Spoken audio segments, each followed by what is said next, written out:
Hi guys, this will be the third Starcraft 2 game that I will be uploading on my YouTube channel, and this game will actually be quite different to the other two I've uploaded in that it will not be a replay, it will be a actual real game, and you will be played from the Protoss player's perspective, point of view, which is myself against my Zerg opponent. And the map is Blistering Sand, and it is a 2-player map, and I believe it is the second most played map at the moment other than Lost Temple, as expected. It is quite interesting map actually, in that apart from the main choke, there is actually a closer access closer access entrance to your base for each side that's accessible by the rock. And another thing about this map is it is, I think, the first map that was introduced in beta.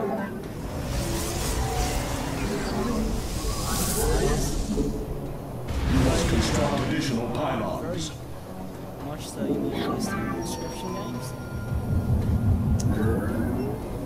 And the thing I find interesting about these 2-player maps is all of them seems to have 2 exiled Mark towers.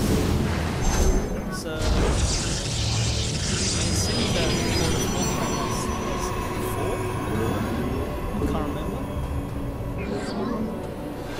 But I'm very surprised at how people didn't use them effectively, or just not remember that they exist. I think there's still that Brood War. There's still that, I don't know, Brood War memory, I guess, embedded in everyone's head that you just don't, I don't know, just people just don't remember to use these watchtowers. As you can see, I do have a scouting probe at my opponent's base. Saw his drone heading south.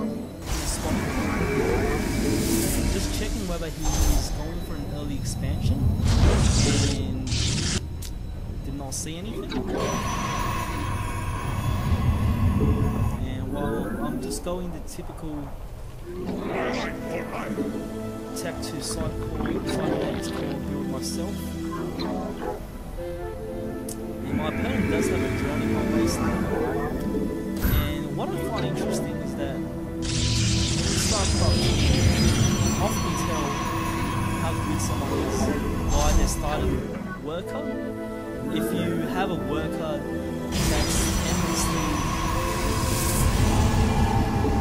traveling on waypoints set by your opposition, that he does have some micromanagement skills, and that he's able to macro his base while controlling his drone somewhat effectively, I guess, without dying. Because when I started this beta, I was playing some very new people who would just send their work in my base and leave them to idle and die. So it's like they just send them to hell pretty much.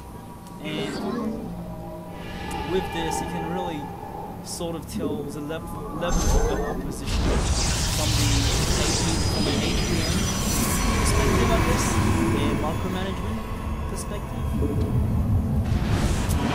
Energy.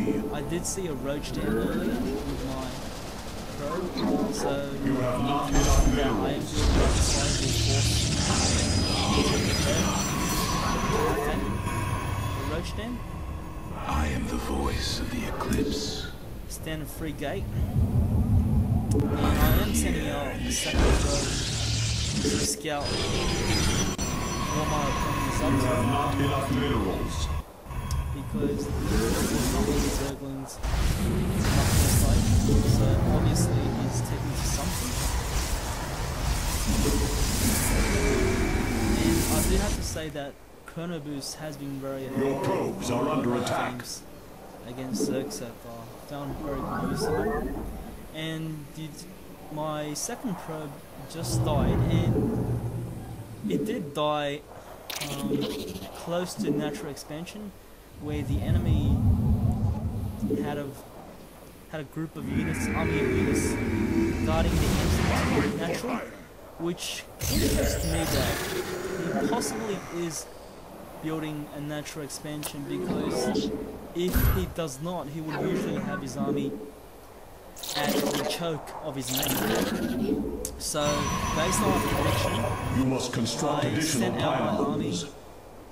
to launch an attack, hoping that my prediction is correct, and I can get a little bit off guard while he's spending starting out the second match. And it does seem that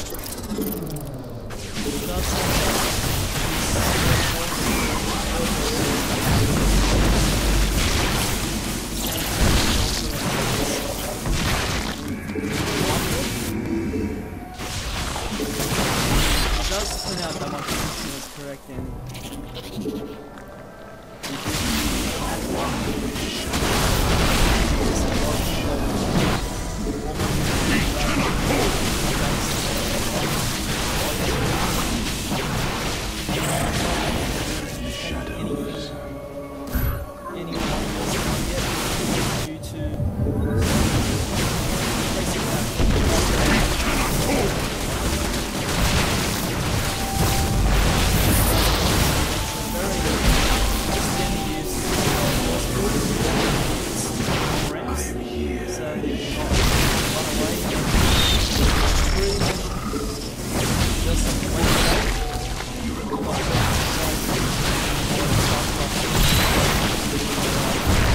Complete. and you can see that pretty much the Zerg player is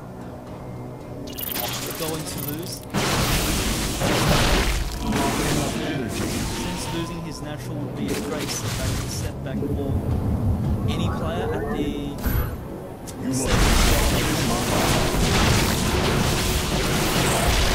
it does seem that